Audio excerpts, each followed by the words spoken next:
ನಮಸ್ಕಾರ. ರಾಜ್ಯದಲ್ಲಿ ಒಬಿಸಿಯ ಹೆಸರನ್ನ ಹೇಳಿಕೊಂಡು ಚುನಾವಣೆಯ ಸಂದರ್ಭದಲ್ಲಿ ಅಧಿಕಾರಕ್ಕೆ ಬಂದು ನಂತರ ಅಧಿಕಾರದ ಸಮಸ್ಯೆ ಆದಂಥ ಎಲ್ಲ ಸಂದರ್ಭದಲ್ಲಿ ಜಾತಿ ಗಣತಿ, ಶೈಕ್ಷಣಿಕ ಸಮೀಕ್ಷೆ, ಒಬಿಸಿ ಅನ್ನುವಂಥ ಸಂಗತಿಗಳನ್ನು ಮುಂದಿಡ್ತಾ ಪ್ರತಿ ಬಾರಿ ಕರ್ನಾಟಕದ ಹಿಂದುಳಿದ ವರ್ಗದವರಿಗೆ ಕಾಂಗ್ರೆಸ್ ಸರ್ಕಾರ ನಿರಂತರವಾಗಿ ಅನ್ಯಾಯವನ್ನು ಮಾಡ್ತಾನೆ ಬಂದಿದೆ. ಸುಮಾರು 450 ಕೋಟಿ ರೂಪಾಯಿಗಿಂತಲೂ ಹೆಚ್ಚು ಹಣವನ್ನು ಖರ್ಚು ಮಾಡಿ ರಾಜ್ಯದ ಹಿಂದುಳಿದ ಶೈಕ್ಷಣಿಕ ಮತ್ತು ಆರ್ಥಿಕ ಸಮೀಕ್ಷೆಯನ್ನು ಮಾಡ್ತೀವಿ ಅಂತೇಳಿ ಬಹಳ ದೊಡ್ಡ ಪ್ರಚಾರವನ್ನು ತೆಗೆದುಕೊಂಡು ರಚಿಸಿದಂಥ ಮಧುಸೂದನ್ ಆಯೋಗದ ವರದಿಯನ್ನ ಕಾಂಗ್ರೆಸ್ ಸರ್ಕಾರ ಏನು ಮಾಡಿದೆ ಎನ್ನುವಂಥದ್ದು ಇವತ್ತಿನ ತನಕ ಸ್ಪಷ್ಟ ಆಗಲಿಲ್ಲ. ಇಡೀ ವರದಿಯ ಬಗ್ಗೆ ರಾಜ್ಯ ಸರ್ಕಾರ ರಾಜ್ಯದ ಜನರನ್ನ ಕತ್ತಲೆಯಲ್ಲಿಟ್ಟಿದ್ದಾರೆ. ವರದಿಯನ್ನ ತರಾತುರಿಯಲ್ಲೇ ಮಾಡಬೇಕು ಅನ್ನುವಂಥ ಸೂಚನೆಯನ್ನ 2025 ಸೆಪ್ಟೆಂಬರ್ನಲ್ಲಿ ಮುಖ್ಯಮಂತ್ರಿಗಳು ಕೊಟ್ಟಿದ್ರು. ಬಿಜೆಪಿ ಅವತ್ತು ತಾತ್ವಿಕವಾಗಿ ಅದಕ್ಕೆ ನಾವು ಪ್ರತಿರೋಧವನ್ನು ವ್ಯಕ್ತ ಮಾಡಿದ್ವಿ.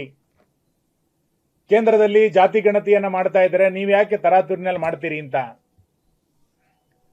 ಆಗ ಅವತ್ತಿನ ಮುಖ್ಯಮಂತ್ರಿಗಳು ಹೇಳಿದ್ದು 3 ತಿಂಗಳ ಒಳಗೆ ಇವತ್ತಿನ ತಂತ್ರಜ್ಞಾನವನ್ನು ಬಳಸಿಕೊಂಡು ನಾವು ಈ ವರದಿಯನ್ನ ತೆಗೆದುಕೊಳ್ತೇವೆ, 3 ತಿಂಗಳು ಸಾಕು ಅನ್ನುವಂಥದ್ದನ್ನು ಅವ್ರು ಹೇಳಿದ್ರು. ಸೆಪ್ಟೆಂಬರ್ನಲ್ಲಿ ಆರಂಭವಾದಂಥ ಈ ವರದಿ ಅಕ್ಟೋಬರ್ 31ನೇ ತಾರೀಕು ವರದಿ ಪೂರ್ಣಗೊಂಡರೂ ಕೂಡ ಇವತ್ತು ಜುಲೈನಲ್ಲಿ ನಾವು ಇದ್ದೇವೆ.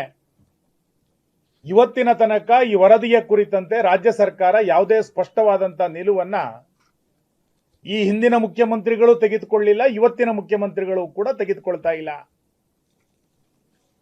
ನಾನು ನೂತನ ಮುಖ್ಯಮಂತ್ರಿಗಳಿಗೆ ಕೇಳಲಿಕ್ಕೆ ಇಚ್ಛೆ ಪಡ್ತೇನೆ, ಮಧುಸೂದನ್ ನಾಯ್ಕ್ ವರದಿಯನ್ನ ಮುಂದಿನ ವಿಧಾನಸಭಾ ಅಧಿವೇಶನದಲ್ಲಿ ಮಂಡಿಸಿ. ಇದನ್ನ ಚರ್ಚೆ ಮಾಡಲಿಕ್ಕೆ ನಾವು ತಯಾರಿದ್ದೇವೆ. ಸುಮಾರು 450ಕ್ಕೂ ಹೆಚ್ಚು ಕೋಟಿ ಹಣವನ್ನ, ರಾಜ್ಯದ ಜನರ ತೆರಿಗೆ ಹಣವನ್ನ ಖರ್ಚು ಮಾಡಿದಂತ ಈ ವರದಿಯನ್ನ ಕತ್ತಲಲ್ಲಿಡುವಂಥದ್ದು ಸರಿಯಲ್ಲ. ತಕ್ಷಣ ಈ ವರದಿಯ ಕುರಿತಂತೆ ರಾಜ್ಯ ಸರ್ಕಾರ ತನ್ನ ನಿಲುವನ್ನು ಸ್ಪಷ್ಟಪಡಿಸಬೇಕು. ಈ ವರದಿಯನ್ನ ವಿಧಾನಸಭೆಯ ಒಳಗೆ ಅಧಿವೇಶನದಲ್ಲಿ ಮಂಡಿಸಬೇಕು. ಪ್ರತ್ಯೇಕವಾದಂಥ ಚರ್ಚೆಯನ್ನ ನಿಗದಿಪಡಿಸಬೇಕು. ಮತ್ತು ನಮಗೆ ಇವತ್ತು ಬಹಳ ಕುತೂಹಲ ಇದೆ ಮತ್ತು ಆಸಕ್ತಿ ಇದೆ. ರಾಜ್ಯದ ಹಿಂದುಳಿದ ವರ್ಗದ ಶೈಕ್ಷಣಿಕ ಪರಿಸ್ಥಿತಿ ಏನಿದೆ, ಕುಟುಂಬದ ಪರಿಸ್ಥಿತಿ ಏನಿದೆ, ಅವರ ಆರ್ಥಿಕ ಪರಿಸ್ಥಿತಿ ಏನಿದೆ, ಇವೆಲ್ಲವೂ ಕೂಡ ಈ ವರದಿಯ ಅಂಶಗಳಲ್ಲಿ ಬಂದಿತ್ತು. ನಾನು ಈ ಹಿಂದೆ ವಿಧಾನಸಭಾ ಅಧಿವೇಶನದಲ್ಲಿ ಚರ್ಚೆನಲ್ಲಿ ಮಾತಾಡಬೇಕಾದ್ರೂ ಕೂಡ ಹೇಳಿದ್ದೆ, ಸಿದ್ದರಾಮಯ್ಯನವರು ಇಷ್ಟೆಲ್ಲ ಒಬಿಸಿಯ ಪರವಾಗಿ ಮಾತಾಡ್ತಾರೆ, ಆದರೆ ರಾಜ್ಯಪಾಲರ ಭಾಷಣದಲ್ಲಿ ಒಂದು ಲೈನು ಮಧುಸೂದನ್ ನಾಯ್ಕ್ ವರದಿಯ ಬಗ್ಗೆ ಉಲ್ಲೇಖ ಮಾಡಲಿಲ್ಲ. ಬಜೆಟ್ನಲ್ಲೂ ಕೂಡ ಒಂದು ಲೈನನ್ನು ಕೂಡ ಇದರ ಬಗ್ಗೆ ಉಲ್ಲೇಖ ಮಾಡಲಿಲ್ಲ. ಹೊರಗಡೆ ಹಿಂದುಳಿದ ವರ್ಗ, ಒಬಿಸಿ ಅಹಿಂದ ಅಂತೇಳಿ ಮಾತಾಡುವಂತ ಕಾಂಗ್ರೆಸ್ಸಿಗರು ಬಜೆಟ್ನಲ್ಲಿ ಒಂದು ಲೈನನ್ನು ಸೇರಿಸಲಿಲ್ಲ.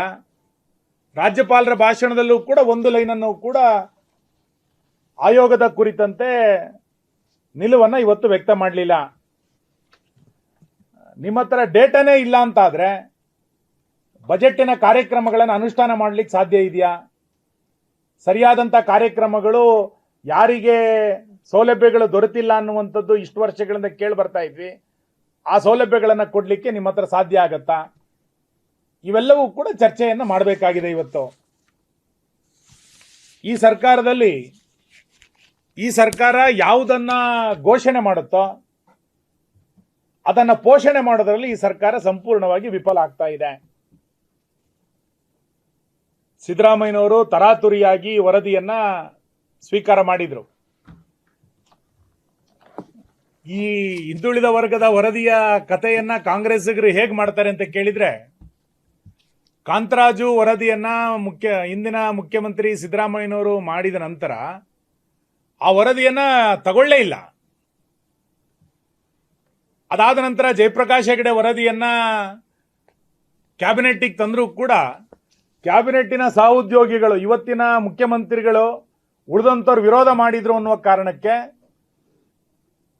ಕ್ಯಾಬಿನೆಟ್ ಅಲ್ಲಿ ಇದನ್ನು ಚರ್ಚೆ ಮಾಡಿ ಇದನ್ನ ಸಾರ್ವಜನಿಕವಾಗಿ ಇದನ್ನು ಬಿಡುಗಡೆ ಮಾಡ್ಲಿಕ್ಕೆ ಹಿಂದೇಟು ಹಾಕಿದ್ರು.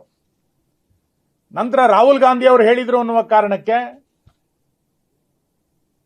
ಜಯಪ್ರಕಾಶ್ ಹೆಗಡೆ ವರದಿಯನ್ನ ಕಸದ ಬುಟ್ಟಿಗೆ ಬಿಸಾಕಿ, ಕಾಂತರಾಜು ವರದಿಯನ್ನ ಕಸದ ಬುಟ್ಟಿಗೆ ಬಿಸಾಕಿ, ನಂತರ ಹೊಸ ವರದಿಯನ್ನ ತರಿಸ್ಕೊಳ್ಬೇಕು ಅಂತೇಳಿ ಹೊಸ ಆಯೋಗವನ್ನು ರಚನೆ ಮಾಡಿ ಹೊಸ ವರದಿಯನ್ನ ತಂದ್ರು.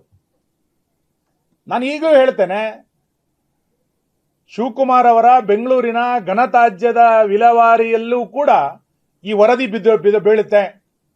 ಕಸ ವಿಲೇವಾರಿಯಲ್ಲಿ ಮಧುಸೂದನ್ ನಾಯಕ್ ವರದಿಯೂ ಕೂಡ ಸೇರ್ಕೊಳ್ಳುತ್ತೆ. ಯಾಕೆಂದ್ರೆ ಇವ್ರಿಗೆ ಯಾವುದೇ ರೀತಿಯಾದಂತಹ ಬದ್ಧತೆಯೂ ಇಲ್ಲ, ಆಸಕ್ತಿಯೂ ಇಲ್ಲ, ಇಚ್ಛಾಶಕ್ತಿಯೂ ಕೂಡ ಇಲ್ಲ ಇದ್ರ ಸಂಬಂಧಪಟ್ಟಂತೆ.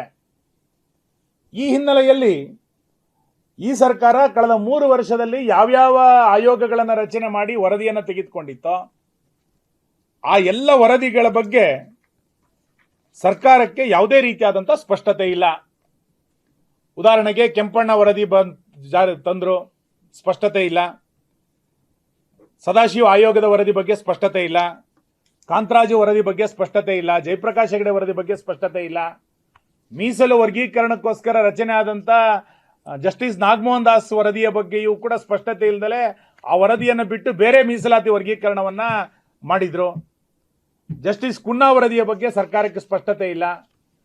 ಕೇವಲ ತನಿಗೆ ಬರುವಂತ ಆಪತ್ತಿನ ಕಾರಣಕ್ಕೆ ಒಂದು ವರದಿಯನ್ನ ಸರ್ಕಾರ ರಚನೆ ಮಾಡೋದು, ಆಯೋಗವನ್ನು ರಚನೆ ಮಾಡೋದು, ನಂತರ ವರದಿಯನ್ನ ಸಂಪೂರ್ಣವಾಗಿ ಕಸದ ಬುಟ್ಟಿಗೆ ಬಿಸಾಕುವಂಥದ್ದು, ಇದನ್ನ ನಿರಂತರವಾಗಿ ಕಾಂಗ್ರೆಸ್ ಇವತ್ತು ಮಾಡ್ತಾ ಬಂದಿದೆ. ಈ ವರದಿ ಕೋಲ್ಡ್ ಸ್ಟೋರೇಜಿಗೆ ಹೋಗೋದಕ್ಕಿಂತ ಮುಂಚೆ ರಾಜ್ಯದ ಜನರ ತೆರಿಗೆದಾರರಿಗೆ ಸಂಪೂರ್ಣವಾಗಿ ಇದರ ಮಾಹಿತಿಯನ್ನು ಕೊಡಬೇಕಾಗಿರುವಂಥದ್ದು ರಾಜ್ಯ ಸರ್ಕಾರದ ಕರ್ತವ್ಯ ಇದೆ. ನಾನು ಮುಖ್ಯಮಂತ್ರಿಗಳಿಗೆ ಕೇಳ್ತೇನೆ, ನೀವು ಗ್ಯಾರಂಟಿ ಯೋಜನೆಯನ್ನ ಮರುಪರಿಶೀಲನೆ ಮಾಡ್ತೀನಿ ಅಂತೇಳಿ ಗ್ಯಾರಂಟಿ ಯೋಜನೆಗಳಿಗೂ ಕೂಡ ಕನ್ನ ಹಾಕ್ತಾ ಇದ್ದೀರಿ.